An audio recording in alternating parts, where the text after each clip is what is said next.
Welcome to the Deep Dive. Today, we're really plunging into a topic that I think touches all of our lives, understanding manipulation. Our mission in this deep dive is to unpack the different forms manipulative behavior can take. And we're going to draw some incredible practical insights from Stoic principles. Right. The sources we're exploring today offer these powerful, let's call them Stoic signs, to help us navigate these really challenging dynamics. So yeah, let's get into it. And, this is such a crucial deep dive because manipulation, it often operates like this shadowy presence. It subtly influences our decisions, our emotions, sometimes without us even realizing it. Exactly. And the Stoic lens, well, with its focus on self-awareness, rational thinking, and importantly, focusing on what's truly within our control. Yeah. It gives you really concrete tools. Tools, yeah. These tools empower you to actually identify and counteract these tactics. And ultimately, that helps you maintain your inner peace, your clarity, in a world that often tries to, pull you off center. That's such a key point, focusing on what is within our control. So, okay, let's jump right into the first sign. This one's really potent. Emotional guilt. A classic. Right. It's this powerful tool manipulators use to control actions, feelings, often by making you feel responsible for their emotional state. You might hear something like, if you really cared about me, you would help me with this. Oh, yeah. It's designed to make you feel compelled, Yeah. Compelled to act against your better judgment. It twists the knife, doesn't it? It absolutely does. Yeah. What's so insidious about this tactic is how it just clouds your judgment. It makes you prioritize someone else's, perceived needs over your own actual well-being. Right. From a Stoic perspective, this is a really clear attempt to externalize their happiness, making it depend on your actions. Ah, okay. The key insight here is understanding that their emotional state is actually within their control, not yours. Yeah. Your power. Yeah. It lies in your response. That you respond, yeah. Recognizing that true empathy doesn't mean sacrificing your rational self or, violating your principles. Prioritizing your well-being. In this context, it actually aligns with living virtuously by protecting your inner citadel, your rational core. It's so easy to get trapped in that cycle, feeling responsible for someone else's feelings. And sometimes it's not just about guilt, is it? Sometimes about making you question your whole reality, which brings us to gaslighting. This is where someone systematically kind of distorts your reality, makes you doubt your own memories, your emotions. The source gives this chilling example. You're just being overly sensitive. That never happened. I mean, how do you even begin to ground yourself when someone's doing that to you? What's the Stoic take here? Well, over time, gaslighting can lead to significant anxiety, depression, a really diminished sense of self-worth. It's damaging. And this is precisely where the Stoic discipline of assent becomes just crucial. Right. It teaches us to examine our impressions, right? And not immediately give our agreement, our belief to these distorted realities someone else presents. So pause before accepting what they say. Exactly. Yeah. When someone tries to tell you that never happened or you're imagining things, Stoicism urges you to pause.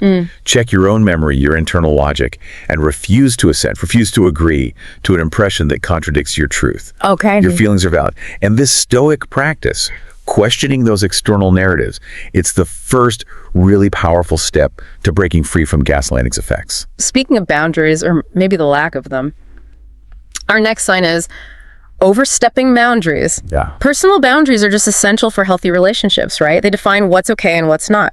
But manipulators, they often just disregard them to gain control. Think about a colleague constantly interrupting your personal time with work calls.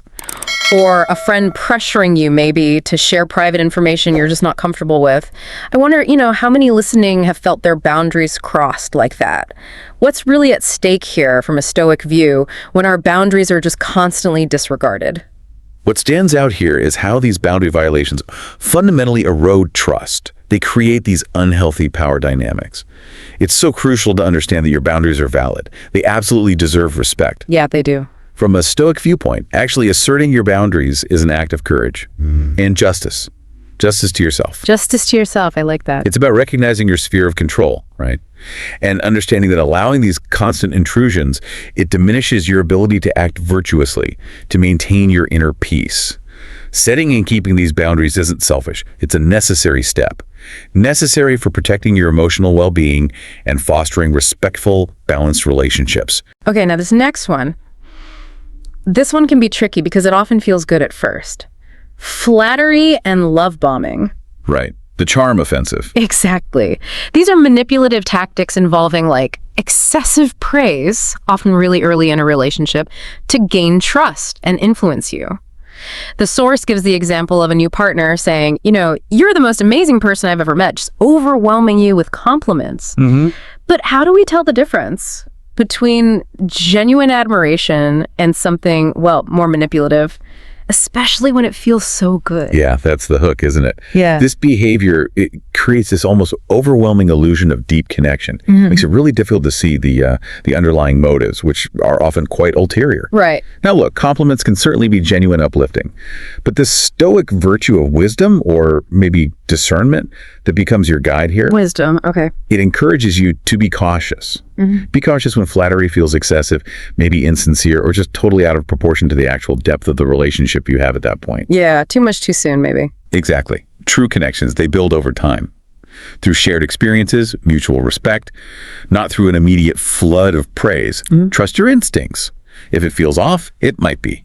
Look for consistency over these grand pronouncements. It's about grounding yourself in reality, rather than getting swept away by external validation. Right, okay. Grounding in reality. Our fifth sign. Playing the victim. Yeah, the pity play. Yeah. This is a tactic where someone portrays themselves as helpless or wronged purely to elicit sympathy and, control others. It subtly shifts the focus away from their behavior and onto your perceived responsibility.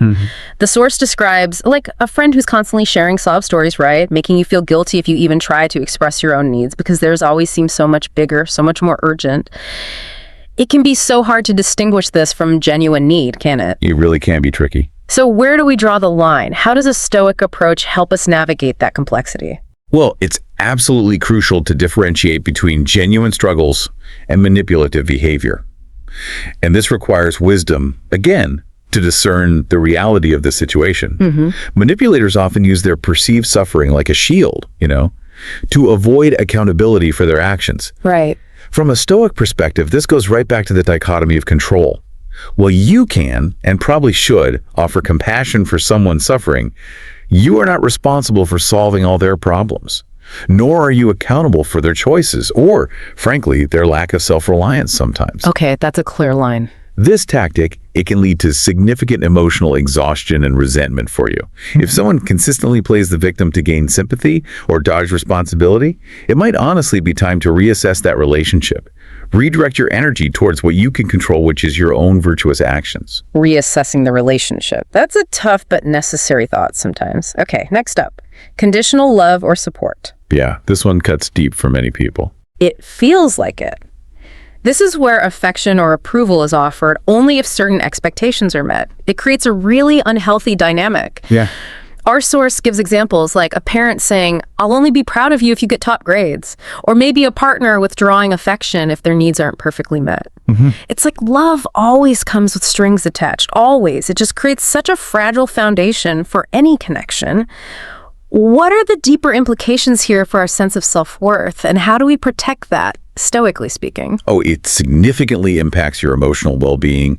It fosters deep insecurity, a constant fear of rejection. It's really damaging. Yeah. And this is where the Stoic concept of the inner citadel becomes absolutely vital. Your worth, your inherent value. Yeah. It is not, and it should not be, conditional on external achievements or someone else's approval. Right. It comes from within. Exactly. True love, true support should be freely given. It should promote trust and emotional safety without these arbitrary conditions. Stoicism encourages you to recognize that your prohairesis, that's your faculty of choice and judgment, it's inherently free and valuable, regardless of external circumstances or others' conditional affection. Seek connections where love and support are freely given. That allows you to thrive without that constant pressure. Seeking connections where love is freely given. That sounds like the goal.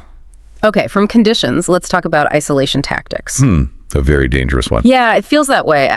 This is a common strategy where manipulators try to cut you off from friends, from family, making you more dependent on them. The source gives an example.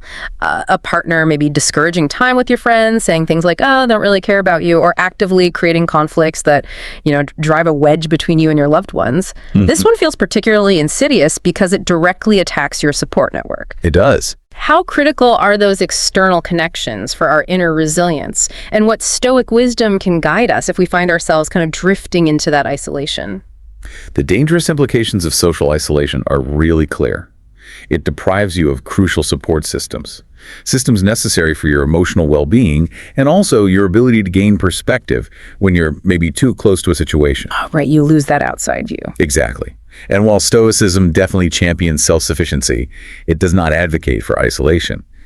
Actually, many Stoics recognize the importance of a healthy community for practicing virtues like justice and benevolence. Oh, interesting. So community is Stoic too. In a way, yes. It's vital to recognize these isolating behaviors and to actively maintain connections with supportive people in your life. Surrounding yourself with friends, family, people who uplift you, that provides the strength needed to break free from manipulative dynamics. It offers external support that complements your internal fortitude. Don't let yourself be cut off. Actively maintain connections. Got it. Okay, finally, we arrive at our last sign. Inconsistent behavior. The roller coaster. Yes. That's a good way to put it. It's truly disorienting, describing unpredictable actions that just alternate between kindness and cruelty. Imagine a friend being incredibly supportive one day and then the next, just completely dismissive. Cold even. Hot and cold. It creates this confusing cycle of hope and disappointment, constantly keeping you off balance. How do we find any stability when someone's behavior is so unpredictable? What's the Stoic antidote to that constant uncertainty? Well, this inconsistency, it fosters dependency, you see, because you're constantly trying to understand or maybe regain their favor. It leads you to adjust your behavior in this usually futile attempt to somehow control their unpredictable actions. You're always walking on eggshells. Precisely. And the psychological effects can be profound. Anxiety, low self-esteem, a distorted sense of reality even.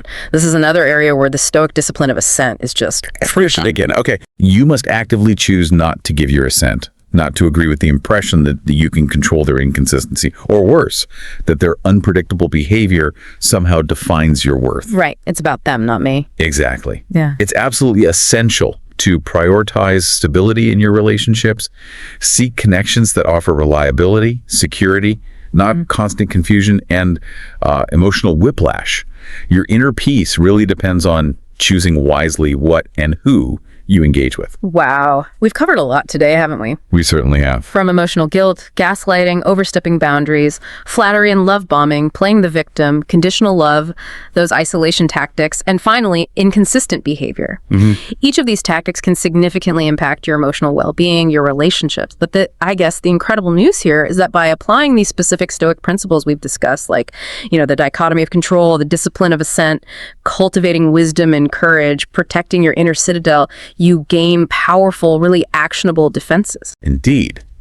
Understanding these signs and actually applying these Stoic practices, that's the essential first step toward reclaiming your power, establishing healthier connections. Yeah. Remember, your feelings are valid.